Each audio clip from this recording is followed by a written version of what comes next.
Esse é até o modelo em 3D que eu uso para dar aula de envelhecimento. Esse senhor aí, que eu batizei o nome dele de Senhor Afonso. Então, em cada momento, nós vamos estudando nele. Vamos lá, gente. Agora pela manhã, nós vamos fazer um dos temas cognitivos mais importantes que existe, que é a memória. Mas por que eu digo que memória é tão importante? Pelo simples fato de que eu sou quem sou graças à memória. A memória, ela faz com que cada um aqui tenha um processo cognitivo único. Somos aquilo que lembramos, que aprendemos e lembramos. Se você não tivesse a memória, você não estaria agora, nesse momento, desse dia 28, agora aqui comigo, porque você não saberia que existe a necessidade de estudar esse tema, porque você não saberia que amanhã, às 16h40 ou 16h30, não me lembro, vocês irão ter aí uma prova. Então, a memória, gente, ela caracteriza cada ser como um ser único. E quais são os meus objetivos hoje com vocês para estudar aí esse universo tão interessante que é a memória? Nós temos que compreender primeiro qual que é a definição de memória. Depois, quais são os tipos? Quando eu falo tipos, tanto do ponto de vista da natureza da informação memorizada, se vai ser uma memória explícita ou implícita, quanto do tempo que ela fica armazenada. É uma memória de curto prazo? É uma memória de longo prazo? Lembrando que essa de curto prazo, eu também posso conhecê-la como memória de trabalho. Depois que eu entendi esse objetivo 1, eu vou compreender o objetivo 2, que eu acho mais interessante aqui. Como que forma uma memória? Como que nós saímos de uma memória de curto prazo e consolidamos, graças a uma estrutura fantástica que é o hipocampo, uma memória de longo prazo? Uma memória essa que pode perdurar por anos, por décadas, por uma vida toda. E aí, enfim, chega o terceiro e último objetivo. Como que as emoções que nós vimos no sistema límbico de ontem, olha que legal, impactam na memória. E eu já adianto, o cérebro ele precisa se emocionar para aprender. Sem emoção é muito difícil guardar uma memória. No entanto, que quem vivenciou o atentado das Torres Gêmeas sabe que naquele dia, 11 de setembro de 2001, o mundo mudou. Por que eu não lembro do dia 12, nem do dia 10, mas me lembro do dia 11? Porque naquele dia tinha um poder emocional carregado, aversivo, de medo. A memória, ela exige emoção. Eu uso hoje o principal livro de memória, que é o Princípio de Neurociências do Eric Kandel, que é um psiquiatra ainda vivo porque ele é bem velhinho, e ele é o principal nome que nós temos hoje enquanto pesquisador de memória. Ganhou já prêmio Nobel de Medicina em 2002. Vamos lá, definição de memória. O que é memória? Eu acredito que vocês tiveram algumas definições, mas o Kandel coloca uma definição que eu acho bem pertinente, fácil e didática. Memória é a capacidade de armazenar informações que podem ser recuperadas e utilizadas posteriormente. Vocês estão criando memória agora. Olha, criaram memória ontem, quem sabe que o sistema límbico tem aqueles integrantes. Criaram a memória que a amígdala é importante para a emoção e vão evocar essa memória durante uma prova, espero eu que vocês possam ir muito bem amanhã. Então, memória é quando você encontra no seu universo uma necessidade de guardar uma informação, você guarda e depois recupera, evoca. Essa é a definição clássica de memória. E quais são os tipos de memória? Para entrarmos nos tipos de memória, eu tenho uma pergunta aqui, não precisa responder, só responda aí mentalmente. Será que nós temos mais de um tipo de memória? Sim, nós temos mais de um tipo de memória. Mas como que isso foi descoberto? Como que a neurociência evoluiu aí? Graças a um caso que foi o caso mais famoso de que já existiu, na neurociências, que é o caso de Henry Molaison, que nasceu em 1926 e morreu em 2008. Por curiosidade, alguma de vocês aí, durante esse estudo, esse problema, né, vocês chegaram a estudar alguma coisa de Henry Molaison ou não? Ouviram esse nome HM, Henry Molaison? Não, eu não Não? vi. Não. Sim, foi Sim? Ah, legal. Então, quem viu aí, gente, eu vou contar um pouquinho dessa história porque sem ela, nada faz sentido de memória. Henry Molaison, ele nasceu em 1926, ele é um norte-americano, tá? Ele nasceu em uma cidade chamada de Hartford, em Connecticut, que é o estado norte-americano mais no sul. E ele, com 27 anos, ele trabalhava de mecânico. Imagina aqui, ó, esse é um Harry trabalhando de mecânico para o tio. Gente, o que aconteceu com o Harry Molaison? Quando ele era novinho, tinha mais ou menos uns 9 anos, ele foi atropelado por uma bicicleta.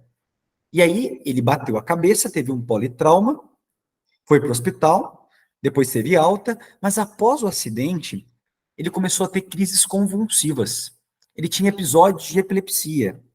Com 27 anos, e por isso que essa aqui é uma foto de um vídeo que tem dele muito legal, que eu vou mandar lá depois no nosso grupo, para quem quiser assistir depois esse vídeo, tá? É muito legal, tem 13 minutos, mas assim, é muito bacana, vale muito a pena.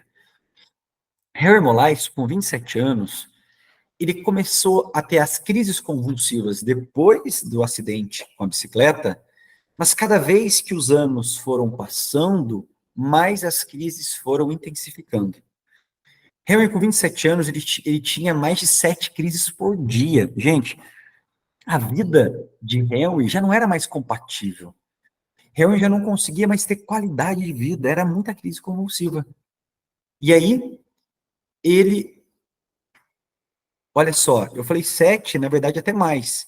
Ele tinha aqui ó, uma média de 10 episódios por dia de epilepsia. Henry tinha que procurar uma ajuda. E ele procura.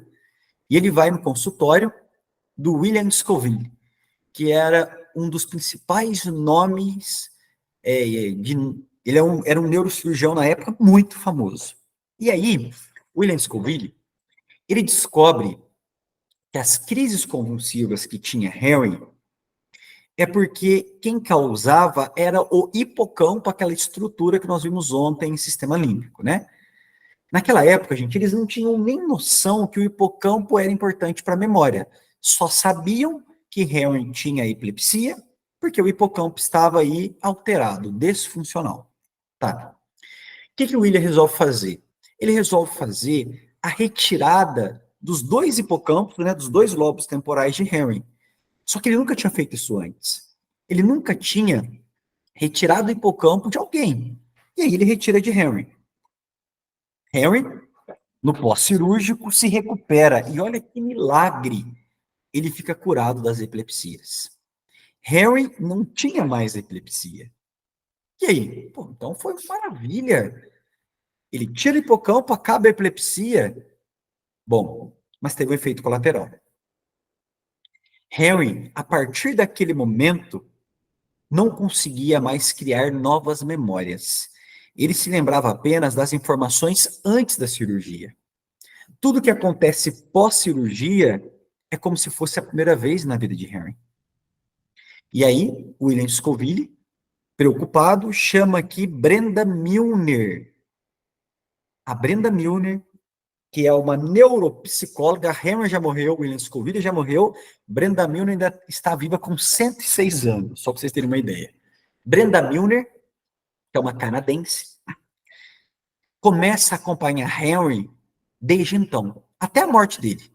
E aí Brenda Milner percebe que Henry não tinha nenhuma memória, ele não conseguia formar nenhuma memória nova mais. Toda vez que ela via Henry, ela tinha que se apresentar para Henry. Por que Henry tinha uma memória do William Scoville, do médico? Porque foi antes da cirurgia. Brenda Milner passa a ser vista por Henry pós. Como ele não tinha mais hipocampo, ele não criou a memória e nunca de Brenda Milner. Ele morreu sem saber quem era Brenda Milner. E ele viu Brenda Milner mais do que qualquer pessoa na vida dele. Mas aí, Brenda Milner tem uma sacada de mestre.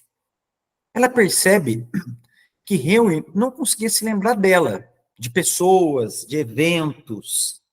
Mas quando ela deu uma estrela para ele contornar, ó, ele vinha com lápis, ele tinha que contornar no meio da estrela. Gente, o primeiro dia ele foi péssimo, ele demorou um tempo e ele errou muito. No segundo dia ele foi melhor, no terceiro melhor, no quarto, no quinto, no sexto. Gente, Henry era capaz ainda de aprender habilidades motoras. Puxa vida. Naquele momento, Brenda Milner conclui, e ela publica isso na Nature, na Neuroscience, nas principais revistas. O hipocampo, ele é extremamente importante, mas para um tipo de memória, que é essa memória de pessoas, de eventos. Por isso que ele não lembra nada depois da cirurgia. Mas o hipocampo não é importante para a memória motora, porque mesmo sem hipocampo, o Harry continua aprendendo. Gente, pela primeira vez, nós vimos que a memória tem mais de um tipo. Com essa história, nós conseguimos concluir o quê? Que você tem dois tipos principais de memória. Uma memória que é consciente, que nós chamamos de declarativa, ou outro nome dela, memória explícita, e a memória inconsciente, que você chama de procedural, porque lembra de procedimentos, ou implícita. Vocês viram com esses dois nomes, ou nomes diferentes? Sim, com esses nomes mesmo. Com esses nomes mesmo, né? Vocês sabiam, então, que essa descoberta veio de Henry Molaison? Alguém aqui já sabia disso? Eu não. Já. Bom, já? Não. Legal.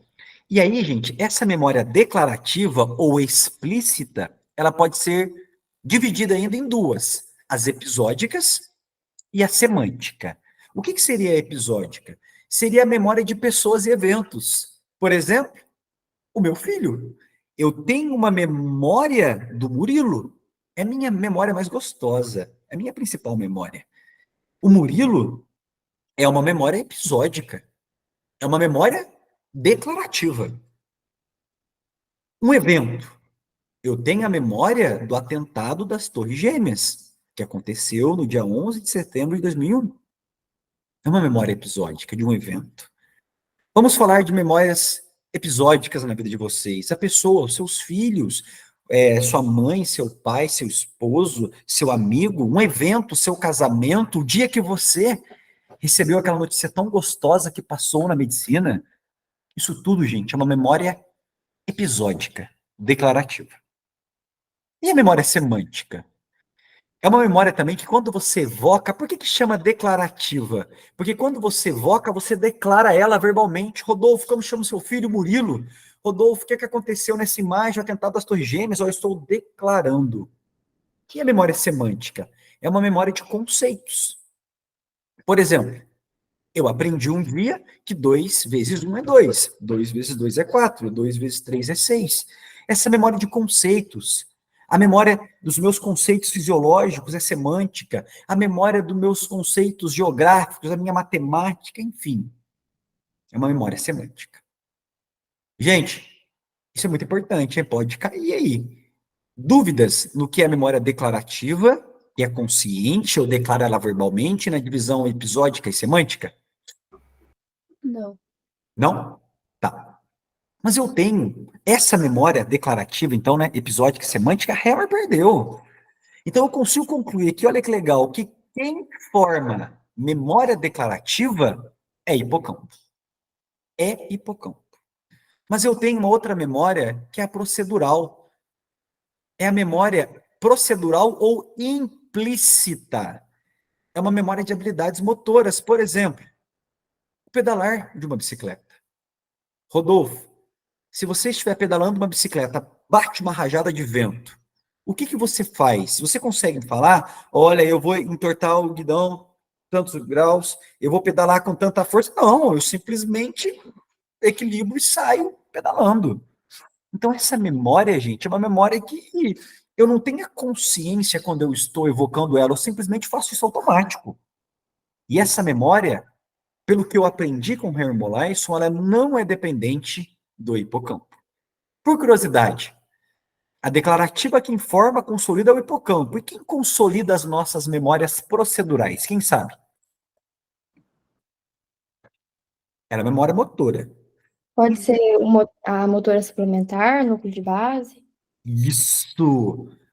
São duas estruturas importantes. Núcleos da base e cerebelo. Muito bem. Quem forma a declarativa? Hipocampo. Quem forma as procedurais? Cerebelo e núcleos da base. São as principais estruturas. Gente, nós vamos entrar no universo das declarativas, que eu vi que era o foco de vocês aí, tá? Bom, além dessa divisão do tipo de acordo com a natureza do conteúdo armazenado e o tempo, olha que legal. O tempo, gente, quando a informação sensorial ela entra no seu sistema nervoso central, ela ainda é uma informação instável, fugaz, frágil, que eu chamo de memória de curto prazo, ou memória de trabalho. É uma memória que dura pouco. Aí, quando eu falo pouco, vocês vão perguntar, professor, mas pouco quanto? Depende da referência. O Candel, vamos ficar aí com o Candel, ele coloca que essa memória de trabalho de curto prazo, ela vai durar poucos minutos, de segundos a poucos minutos. E depois que passa esse tempo, se o seu corpo entende que é uma informação vital, ela passa por uma consolidação, se transformando numa memória de longo prazo que pode perdurar por mais horas, dias, semanas, meses, anos, uma vida toda. E quem faz essa consolidação é o hipocampo. Gente, eu queria escutá-los aqui.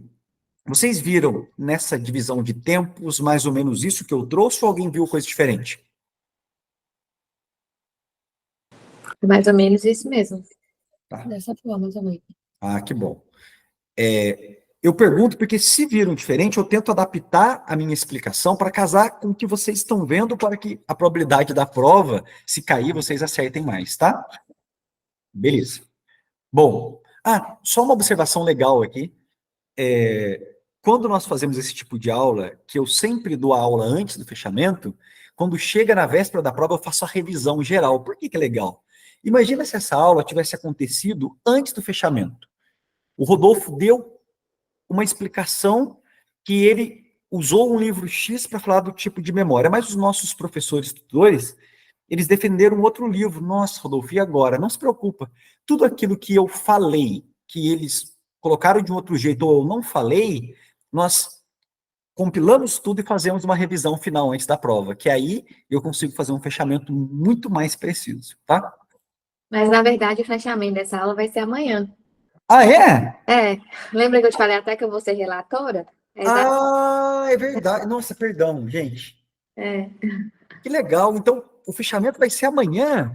Fechamento Que vai vai ser bom para ajudar. Hã? O que vai ser muito bom para ajudar. Nossa, então vocês vão sentir pela primeira vez como que é um fechamento com uma aula antes. E aí, é bom vocês... Obrigado por ter reforçado isso, né, cara? O que acontece, gente? Quando eu vou preparar um slide, vocês perceberam que eu não uso muito texto. Né, não. Oi? Quem falou, João? Não, acho que o microfone foi ligado sem querer. Ah, tá, beleza. Então, o que acontece? Pessoas, quando eu preparo um slide, eu sempre me preocupo muito em preparar um slide que você, por isso que eu não gosto muito de texto, que você possa usar para fazer o esquema na hora do fechamento com o tutor. Como que vocês fecham? É um quadro que vocês vão desenhando? Como que é? Na verdade, a gente tem os objetivos, né? Certo. Aí você tem que ir colocando os tópicos, lá o primeiro objetivo nosso mesmo aqui foi compreender a neurofisiologia da memória, aprendizagem e atenção. Aí você tem que colocar tudo no quadro e ir colocando as características de cada coisa. Aí a professora analisa, tipo assim, a lousa, conforme sua organização, sabe? Entendi. Vocês perceberam que as minhas aulas, eu sigo muito essa organização, passo a passo. Objetivo 1, 2, 3, com muito esquema, com muita imagem.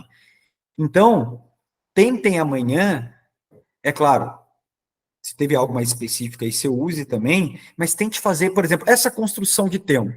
Aquela construção que eu fiz dos tipos. Tenta fazer esse tipo de fluxograma, esse tipo de imagem. Vamos ver se vai dar certo, tá?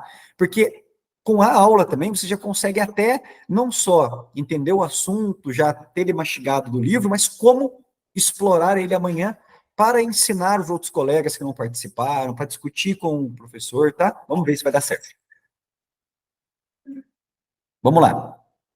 Gente, definição e tipos de memória. Tranquilo? Fechamos?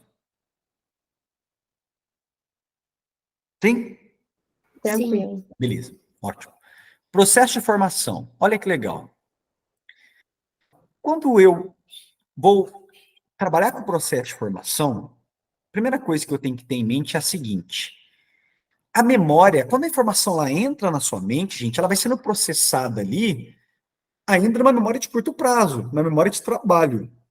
A memória de trabalho, ela faz com que você tenha um raciocínio ali em tempo real, é uma memória online. É essa memória que faz você, por exemplo, ligar para uma. Você fala, olha, qual é o número da pizzaria? É 9977-2209. Você mantém aquilo na mente poucos segundos, vai lá e diz que depois ela some. Mas se for importante, se aquela informação for importante, mais do que gerenciar a sua realidade, ela tem que ser eternizada. E aí você transforma ela em memória de longo prazo. E aí você precisa de consolidação. Aí você precisa de hipocampo. Aí você precisa de neuroplasticidade. Vamos ver primeiro essa memória de curto prazo. Olha que legal. No momento em que adquirimos uma informação, ela é inicialmente processada em nossa memória de trabalho, também conhecida como memória imediata ou memória online. Esta forma de memória, ela possui uma capacidade limitada. Por que limitada? Porque você vai ali usar em tempo real. Ela mantém essa informação disponível por um breve período, geralmente de segundos a poucos minutos, segundo Candel. Sua função principal é armazenar essa informação de maneira temporária, mas tempo suficiente para permitir que as utilizemos para gerenciar a nossa realidade. Então, eu estou usando agora, olha que legal, a minha memória de trabalho para dar um sentido lógico em cada palavra que eu falo. Quando você me pergunta alguma coisa, você me pergunta, Rodolfo, me explica de novo o que é memória de trabalho. Então, eu entendo o que você me perguntou, caço algumas coisas e vou te respondendo em tempo real ali. Gente, essa memória de trabalho, ela governa o nosso dia a dia.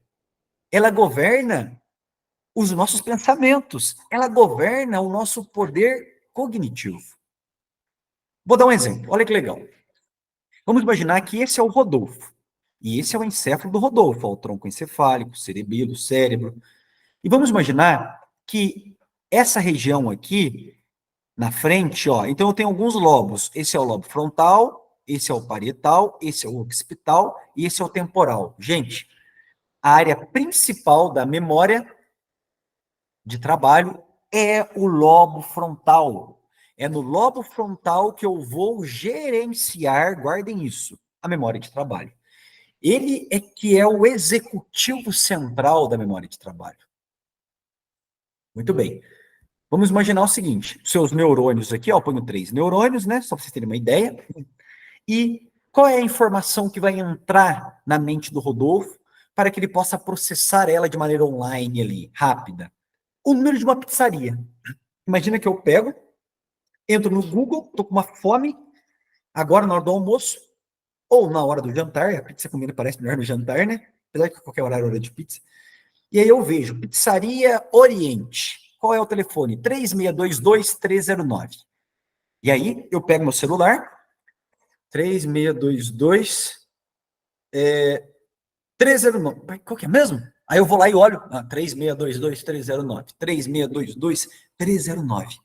Essa repetição mental, esse armazenamento temporário, quem está me dando? O córtex pré-frontal. Olha que legal. Essa é uma memória, gente, extremamente fugaz. Toda nova informação, ela é instável, como o número de telefone, ela é fraca, ela é fugaz.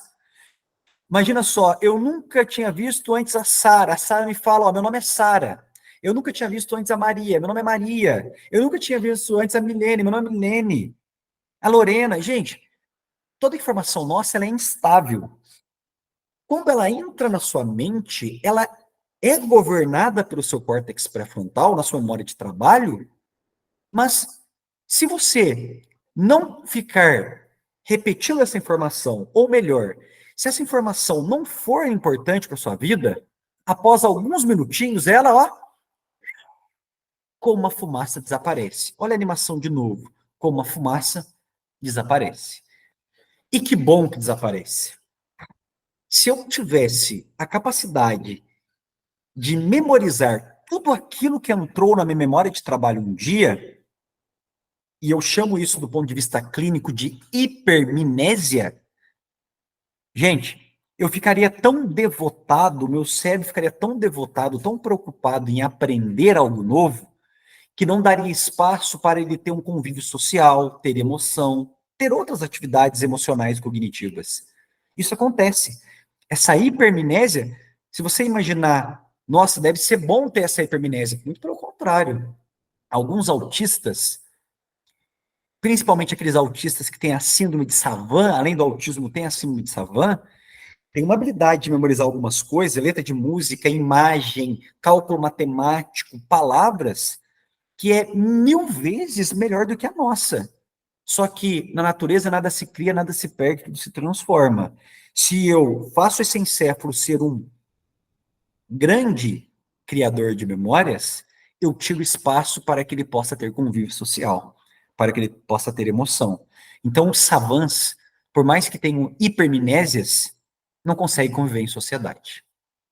Olha que legal. Gente, perguntas?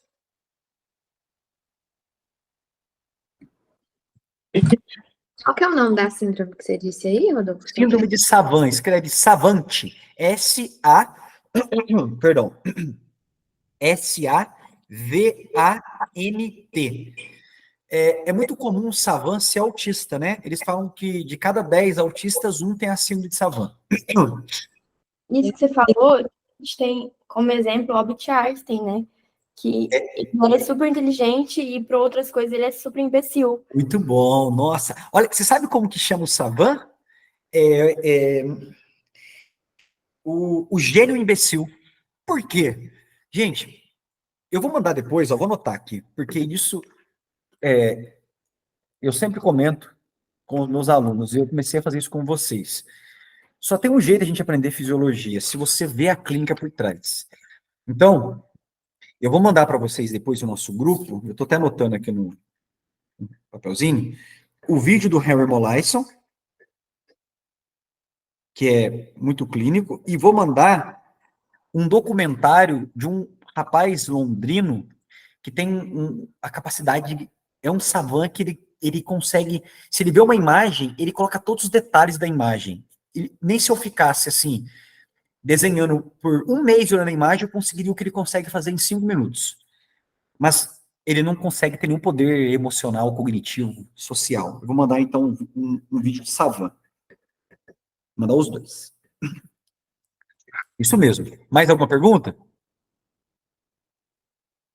Não? Não. Tá. Gente, e por que que a memória, essa memória ela é tão instável? Porque o que mantém a memória, o que mantém são neurônios. Perdão, gente. O que mantém são circuitos neurais que trabalham através de sinapses. Vocês já conhecem sinapses. Por sinal, vocês aprenderam sinapses nesse módulo agora de neuro? Vai cair sinapses em prova? Não, ano passado. Ano passado, né? Então tá. Mas talvez caia por causa das medicações, né? Gente, lá no Fisiologia Didática que vocês possuem, tem uma aula de sinapse muito boa. Ah, e eu falei aula de vascularização. Não deixe de assistir. Alguém conseguiu assistir a aula de vascularização? Teve Ainda tempo? não. Não? Eu assisti. Quem que assistiu? Milene? Karen, Karen, você gostou? gostei, achei ótimo. Olha aqui, essa aula é tão legal, só fazendo uma observação aqui, que quando eu pego meu aluno do internato, que tá lá no 6º ano, ele pega uma angiotomo, daí eu pergunto para ele assim, ó, que artéria que é essa aqui? Gente, ele não responde. E aí, eu pego meu aluno do primeiro ano, que assistiu a aula, ele vai lá e fala, ó, essa é uma cerebral média, essa é uma carótida interna. Nossa, eu acho isso tão legal, porque quando você vai construindo ali artéria por artéria, é uma aula que a gente tem um pouquinho de anatomia ali, né, o Karen, você que assistiu. Exatamente, do jeito que você fez lá, principalmente a divisão de cores, tudo, querendo ou não, ajuda muito a gravar. Que legal, que bom. Achei ótimo. Muito bem. Com o tempinho, vocês vão assistir nas outras aulas também, mas para a prova, eu acho que essa é muito importante. Não deixe de assistir, tá, meninas? Todas vocês e quem está assistindo depois aí também o vídeo. Por que então, gente, que essa memória de trabalho, ela é fraca? Porque essas sinapses não se modificaram. São sinapses fracas. Quando eu falo que uma sinapse modificou, é porque essa sinapse ficou mais forte. Mas, novo, o que é o mais forte? Guarda isso. Eu vou mostrar agora uma memória ficando de longo prazo, você vai entender o que ela fica forte, que eu chamo de neuroplasticidade. Guarda isso. Muito bem. Opa, cadê? Opa, perdão, gente.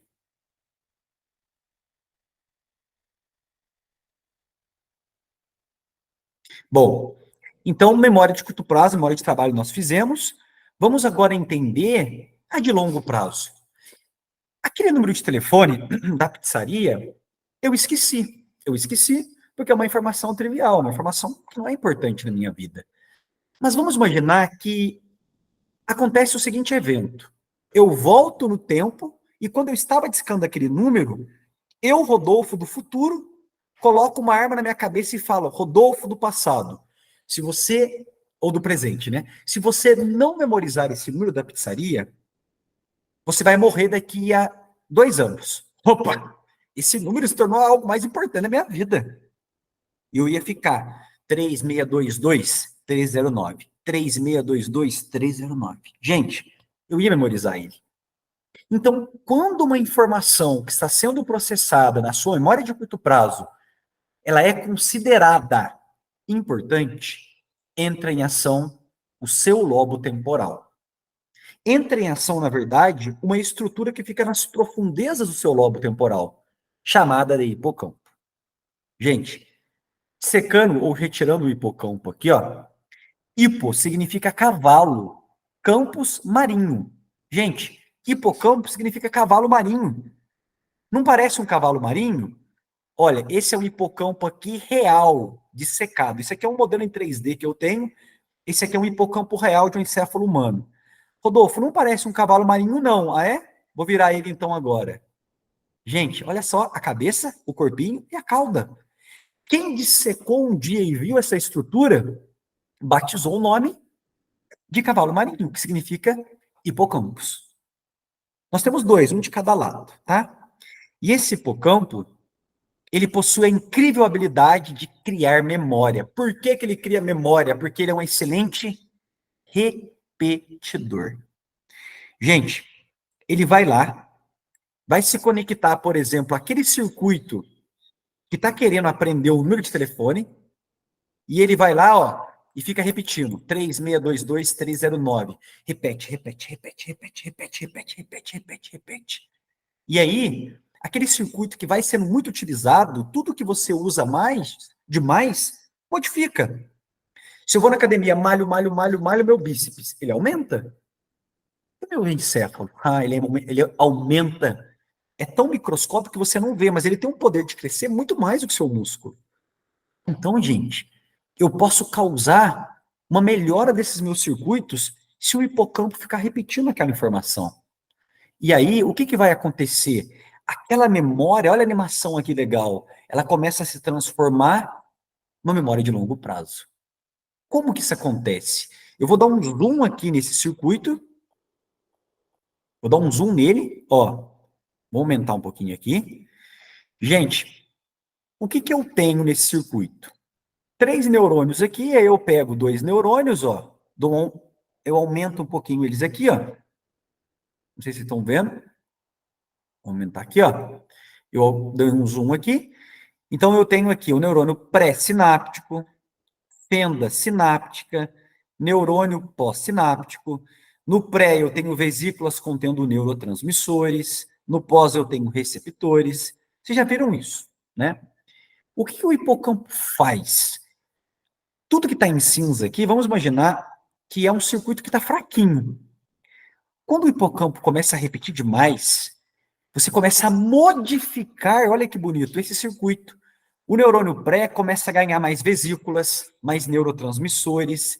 Na fenda sináptica, você vai liberar muito mais neurotransmissores. No neurônio pós, você começa a produzir, sintetizar mais receptores pós-sinápticos. Gente, olha uma sinapse virgem, fraca. Olha agora uma sinapse modificada pela repetição. Isso eu chamo de neuroplasticidade. Plasticidade é algo que é maleável, que se modifica. Neuro, o neurônio se modificando. Então, memória não é abstrato, é concreto. É que é pequeno. Mas se eu pego, por exemplo, vamos imaginar aqui, que o Rodolfo não sabe tocar violão e a Karen sabem. Vamos imaginar que esse é o circuito neural do córtex motor do Rodolfo, fraco, não tem memória motora. A Karen que repetiu, treinou muito isso, se eu olho numa lâmina histológica, esse seria o circuito da Karen, totalmente diferente do Rodolfo. Então, é um circuito com mais vesículas, mais neurotransmissores, mais receptores, e, além disso, mais espinhos dendríticos. Um nome desse receptor que vocês podem guardar muito legal aqui, ele se chama NMDA. Viram esse nome, alguém? NMDA ou não? Sim, e o Sim. AMPA também, né? Hã? O AMPA também. Isso, ele e o AMPA, perfeito. Vocês perceberam, então, como que isso vai acontecendo? Perguntas aqui? Em relação àquelas células de lugar, entra aí também? Tá, beleza. Ó, o hipocampo, ele consegue construir memória porque ele vai repetindo e as sinapses vão se modificando, beleza. Mas por que ele é um bom repetidor? Porque ele tem uma citoarquitetura, ele tem uma trama dentro dele que é fantástica. Essa trama, eu posso até mandar uma imagem depois para vocês, é um tal de giro denteado, região CA1, CA2, CA3, é uma trama que consegue fazer muito essa repetição. E dentro dessa trama, você pode ter cada parte dela responsável por criar memória se você tiver um lugar diferente, que a gente chama de memória espacial, tá? E aí eu chamo memória de lugar.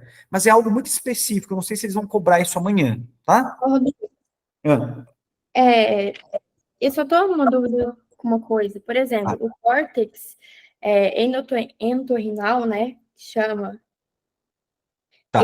ele recebe fibras endofórnicas, né, mas, Tá. mas ele recebe também do pré-frontal e de outras, como, por exemplo, visual, auditiva, e vai para o CA1, CA3, e onde acontece a neuroplasticidade. É Isso. Isso. Ó, eu vou explicar isso agora passo a passo. Vamos lá. Primeiro, você tinha um número de telefone que estava sendo processado por algum circuito seu cortical. Então, o seu córtex processa diferentes informações. Por exemplo, aqui no visual seria uma imagem. Então, você tem nas áreas corticais circuitos processando alguma informação que é fraca. Quando você quer memorizar, você tem que avisar o hipocampo que você precisa memorizar aquilo. Então, o que vai acontecer aqui?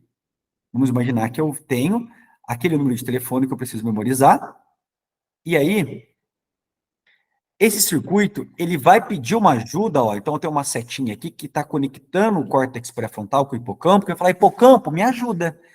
Essa informação, quando ela entra no hipocampo, primeiro ela entra no córtex Nossa, é difícil escrever. Entorrinal. O córtex entorrinal é a porta de entrada desse hipocampo. É graças ao córtex entorrinal que o hipocampo vai descobrir que ele tem que memorizar um número de telefone que está localizado lá no córtex pré-frontal. Então, ó, o córtex pré-frontal é nele que vai criar a memória. Aí ele avisa o entorrinal, que avisa o hipocampo, e aí do entorrinal vai entrar nessas regiões CA1, CA2, CA3, enfim. Essas regiões são boas repetidoras, e dessas regiões você devolve a informação até o local que vai construir, que é o pré-frontal, e ele começa a criar esses arquivos de memória. Ficou claro? Ele devolve essa informação por quem? É um circuito fechado, tá vendo? É um circuito fechado. Entra por onde? Sai do córtex pré-frontal, vem um circuito que passa pelo entorrinal e hipocampo. O hipocampo, dentro dele tem CA1, CA2, CA3. Aí, para sair do hipocampo, vai aqui pelo fórnice. Tudo bem? Esse CA1, CA2, CA3 que você falou, é porque eu não vi isso. Ele fica no hipocampo? Isso. Quando eu falo que o hipocampo é bom repetidor, eu estou vendo aqui um hipocampo do ponto de vista macro. Um hipocampo grande, anatômico. Dentro dele, eu tenho um circuito que chama CA1, CA2, CA3, CA4. Eu vou mandar uma imagem depois para vocês. Entenderam? Ó, eu vou voltar aqui para fortalecer. Vamos lá. Eu tenho aqui, no córtex pré-frontal, um circuito neural, esses neurônios, que tem a função de criar a memória do número da pizzaria. Só que é um circuito fraco, com poucos neurotransmissores, é uma sinapse quase virgem. Tá? Não, eu quero criar essa memória, então eu tenho que fortalecer ela. Quem fortalece é o hipocampo. Mas eu tenho que avisar o hipocampo, então. Então, eu vou avisar o hipocampo. Quando essa informação chega no hipocampo, ela entra no córtex entorrinal. Do entorrinal vai ativar o hipocampo, vai ativar a parte interna do hipocampo, a circuitaria do hipocampo, que é a região CA1, CA2, CA3, tá? Ativando essas regiões, que são boas repetidoras, essas regiões repetem a informação que passa pelo fórnice, chegando até as áreas de origem, para que aquela memória possa ser cristalizada nesse circuito que foi o início do processo. Entenderam? Entendi. Rodolfo, só mais uma pergunta. Tá. Por exemplo, quando a gente utiliza muito GABAérgicos, né, essa via por GABAérgicos, por isso que a gente não consegue se consolidar a memória, por exemplo, depois da cirurgia, que a gente tem muito Fantástico. GABAérgica. Fantástico. Para você ter a memória, você não precisa de repetição hipocampal. Significa que esse circuito do hipocampo, esse circuito do hipocampo que é CA1, CA2, CA3, se ele vai ficar repetindo essa mensagem, é porque ele libera um neurotransmissor excitatório. Não é inibitório. Qual é o principal excitatório que eu disse para vocês ontem? Começa com G. O GABA. Glutamato. Glutamato. Glutamato. Então, o hipocampo Então, faz o glutamato isso. é mais que o GABA. O glutamato é excitatório, é o principal excitatório. O GABA é o principal Ah, inibitor. inibitório. Olha que legal. Se eu estou criando potencial de ação para criar essa sinapse, é porque o glutamato está despolarizando essas vias.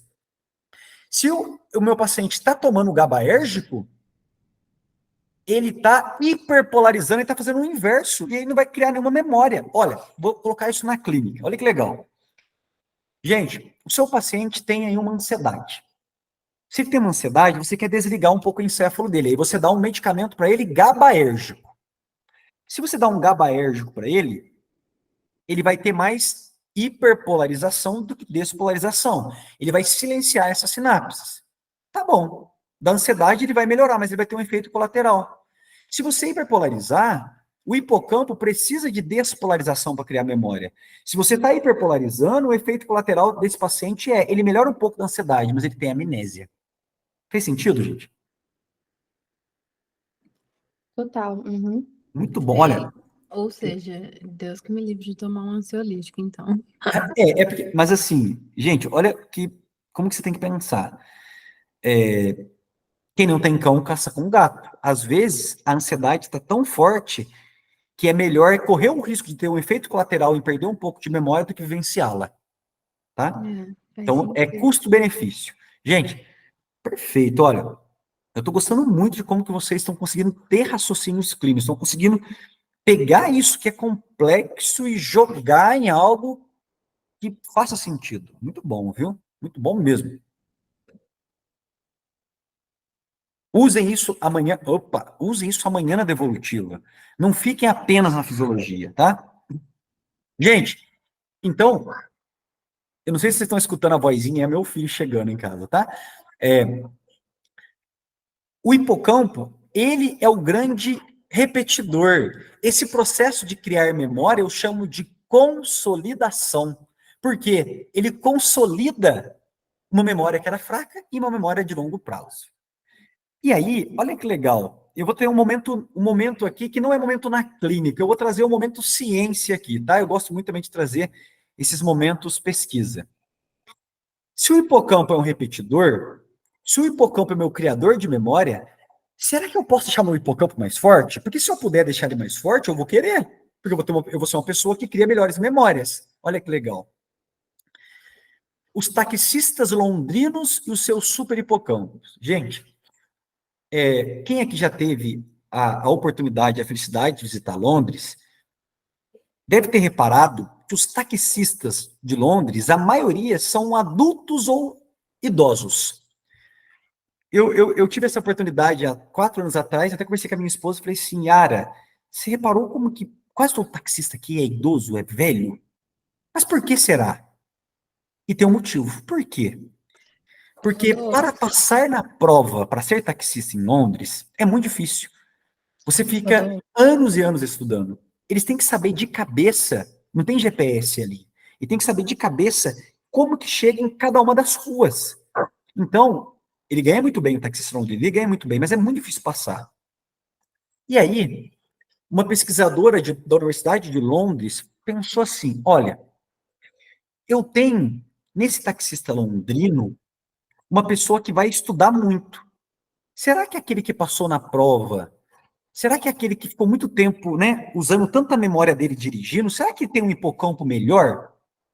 E aí, ela pegou esse taxista, um grupo de taxistas, levou para a Universidade de Londres, fez uma imagem de ressonância magnética funcional e ela mediu o tamanho do hipocampo desses senhores. E ela tem aqui esse resultado que está até no Candel. Eu tenho aqui, ó, no eixo das abscissas, o tempo em mês de taxista, que vai de 0 a 400 meses, que é mais de 30 anos aqui, e aqui, ó, no eixo das ordenadas, o volume do hipocampo. O que eu tenho aqui que é demais? Cada vez mais velho vai ficando o taxista, mais tempo ele vai sendo de taxista, maior vai ficando o hipocampo dele. Olha um taxista com 50 meses. É um hipocampo desse tamanho. Ele chega a dobrar de tamanho quando ele está aqui próximo dos 30 anos de taxista. Gente, isso aqui me traz um dado tão interessante que se eu, Rodolfo, cada vez mais for estudando, for fazendo esse hipocampo ter que trabalhar, igual o meu músculo que hipertrofia numa academia, o meu hipocampo vai ficar um super hipocampo. Então, cada vez mais eu estudo, mais eu vou tendo facilidade de aprender, porque o meu criador de memórias vai ficando mais forte. Olha que bonito isso. Entenderam? Sim. E aí, essa mesma pesquisadora pegou pessoas que eram analfabetas e viu o tamanho do hipocampo. A pessoa que não estuda, ela chega a ter um hipocampo 2, 3 vezes menor do que o normal. Olha que legal. A natureza me deu um criador de memórias, hipocampo, e me deu também. Relacionado com Alzheimer, né? Olha, e é esse hipocampo que vai morrer no Alzheimer, perfeito. Nós vamos ter uma tal de beta-amiloide, que é uma proteína que vai matar esse hipocampo. Eu não sei se no módulo de envelhecimento é muito provável que tenha Alzheimer, e aí eu dou essa aula de como que é a fisiopatologia do Alzheimer e como ela mata o hipocampo.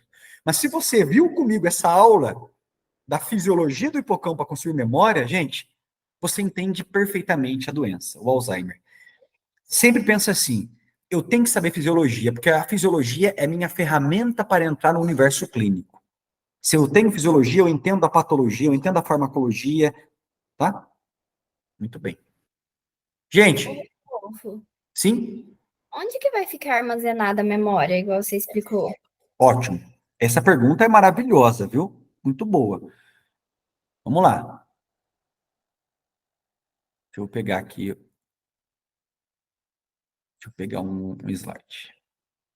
Onde vai ficar armazenada a memória? Vamos lá.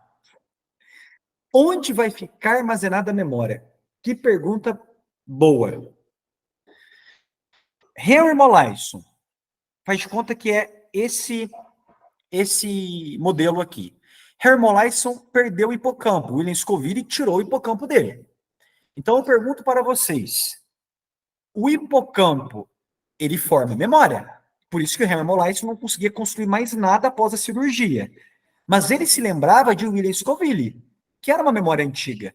Então eu pergunto, o hipocampo ele é o construtor de memória ou ele é o construtor e armazenador de memória? O que ele é? Apenas o construtor. Onde, então, eu construo memória? No hipocampo. Mas onde que eu armazeno ela? Em todas as áreas, por exemplo? Nas áreas Córtex. córtex. No córtex. Muito bem. Então, olha o paciente com Alzheimer, que legal. O paciente com Alzheimer, imagina aquele senhor, o senhor Afonso aqui, ó. Vou pegar o senhor Afonso, vai ter ele aqui. Deixa eu ver se vai ter ele. Aqui, o senhor Afonso. Vamos imaginar que ele tem Alzheimer. Gente, Alzheimer é uma doença cognitiva que o principal sintoma é perda de memória. Mas essa memória, ela tem uma ordem cronológica, ela vai sendo perdida. É aquela avó, é aquele avô que não lembra o nome da bisneta, mas lembra o nome da filha. Lembra o nome da esposa. Então você começa a perder as memórias recentes para depois as memórias antigas. Por quê? Porque a primeira área cometida pelo Alzheimer, que a beta-amiloide vai matar, é o hipocampo. Se mata o criador de novas memórias, você vive só do passado. E por que depois esse senhor esquece até o nome dele, o nome da esposa? Porque começa matando o criador, hipocampo. Mas depois a doença vai se alastrando, matando o córtex. Mata, além do criador hipocampo, a criatura, os arquivos de memórias corticais. Ai, Ô, Rodolfo, então, só para ver se eu entendi melhor, vou dar um exemplo. É como se fosse uma biblioteca cheia de livros no hipocampo, e não tem espaço para colocar novos livros. Então, não consigo armazenar memórias novas, recentes, só memórias antigas. Eu gostei da sua analogia, só vou melhorar ela uma coisa. Imagina que essa biblioteca cheia de livros, e cada livro tem aí seus arquivos de memória, essa biblioteca fica no córtex. No córtex. É ali que você armazena. Mas o que o hipocampo faz? É ele que vai comprar esse livro e vai colocar na estante cortical. Quando você mata o hipocampo, você mata esse bibliotecário que levava o livro. Então você não cria novas memórias. Mas você continua com aquela estante cheia de livros antigos, suas memórias antigas. Mas depois de um tempo, o Alzheimer ele começa a destruir esses livros e você não tem mais nenhuma memória. Nossa, eu achei que ficou legal essa analogia, não ficou? Ficou perfeita, obrigada. Obrigado, você que me ajudou. Muito bem. Gente, que legal. Está sendo um prazer dar aula para vocês. Chegamos no último objetivo. Relação das emoções com a memória. Gente, olha que legal. Como as emoções podem impactar na minha memória? E eu já adianto para vocês. Eu, Rodolfo, desde o dia que sentei numa cadeira, numa escola, tive, puxa vida, mais de 1000 aulas. Rodolfo, você consegue se lembrar de todas as suas aulas? Não, claro que não. Mas eu lembro das melhores. Eu lembro da melhor. E lembro da pior também. Eu lembro do meu melhor professor e lembro do meu pior professor. Por que eu lembro dos extremos? Porque tem emoção. Seja uma emoção positiva ou negativa. Eu preciso de emoção para aprender. Por quê? Quem aprende? Quem aprende é o hipocampo. Mas parece que é a emoção que governa o hipocampo. Olha que legal. É uma das partes que eu mais gosto de ensinar. Gente, eu tenho esse encéfalo, aumentando ele aqui. Esse é o hipocampo, o nosso criador de memórias. É graças a ele que eu sei que eu sou o Rodolfo, estou aqui agora. E na frente do hipocampo, vizinho do hipocampo, vocês se lembram? Existe a amígdala. A amígdala, gente, ela tem uma capacidade emocional muito importante. O hipocampo cria memória, a amígdala se emociona. E eles se completam. A amígdala, gente, ela tem um poder imenso de influenciar na atividade hipocampal. Ela é uma vizinha do hipocampo. E aí, toda aquela informação que você teve, olha que legal, na sua memória de trabalho, toda essa informação, apenas 0,01% vai ser eternizado nos arquivos. Esse bibliotecário hipocampo vai levar nessa sua biblioteca cortical. Apenas 0,1%. Mas como que eu sei o que eu vou aprender? Vamos dar o exemplo da minha vigília, hoje. Hoje, eu já tive tantas informações entrando na minha mente, um artigo que eu li na hora que eu acordei, essa conversa que eu estou tendo com vocês, algo que eu ainda vou vivenciar na minha tarde. Gente, meu hipocampo vai ser bombardeado de um tanto de coisa. Como ele sabe o que é mais importante? Como ele sabe que ele tem que memorizar aquele conteúdo fisiológico e não uma letra da Anitta, por exemplo, de música? Porque o que tiver maior impacto emocional merece ser eternizado. Gente, a amígdala também recebe, junto com o hipocampo, o que a sua memória de trabalho está processando. E é a amígdala que decide o que vai ser memorizado. Como assim? Vou dar um exemplo. Vamos imaginar que eu, Rodolfo, sou esse senhor com a mão no bolso, localizado nesse posto de gasolina. Eu, Rodolfo, dirijo esse caminhãozinho branco. Eu, Rodolfo, dirijo esse caminhãozinho branco entregando morango numa cidade vizinha. E todos os dias eu tenho que abastecer nesse posto. E eu nunca reparei, nesse posto, que o letreiro era branco e vermelho. Eu nunca reparei, quando eu falo reparei, eu nunca criei uma memória de longo prazo, ela deve ter ficado na minha de trabalho, sempre sumido ali, diariamente, que na frente aqui tem uma kitnet bege, e o meu filho está precisando morar num lugar, faz de conta. Por que eu nunca criei uma memória desse posto? Porque ele nunca foi emocionalmente competente. A minha amígdala nunca pensou assim, ó, ô hipocampo, vamos criar a memória desse posto? Mas, o que acontece? Um dia, acontece isso aqui, ó.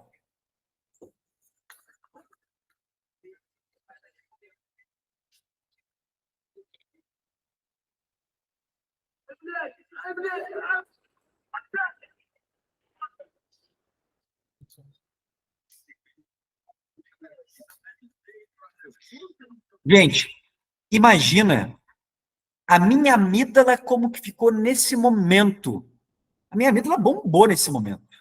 A minha amígdala entrou em um colapso nesse momento. E ela falou, hipocampo, pelo amor de Deus, cria a memória desse bendito posto. Porque existe aqui um caminhão louco, um homem louco quase me matou. Ele é aversivo, nunca mais quero chegar aqui. Eu preciso saber que ele existe para evitá-lo. Gente,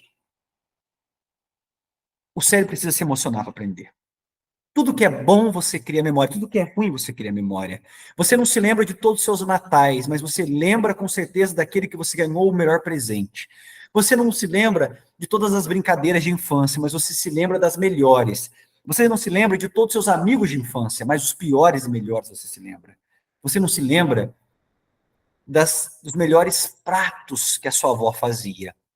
De todos, perdão, você não se lembra. Mas aquele que você mais gostava, você se lembra. Gente, e isso faz com que cada um se torne único aqui. Porque cada um se emocionou por um motivo. A amígdala mandou o hipocampo criar memórias por um motivo. E cada um aqui tem uma biblioteca interna completamente diferente.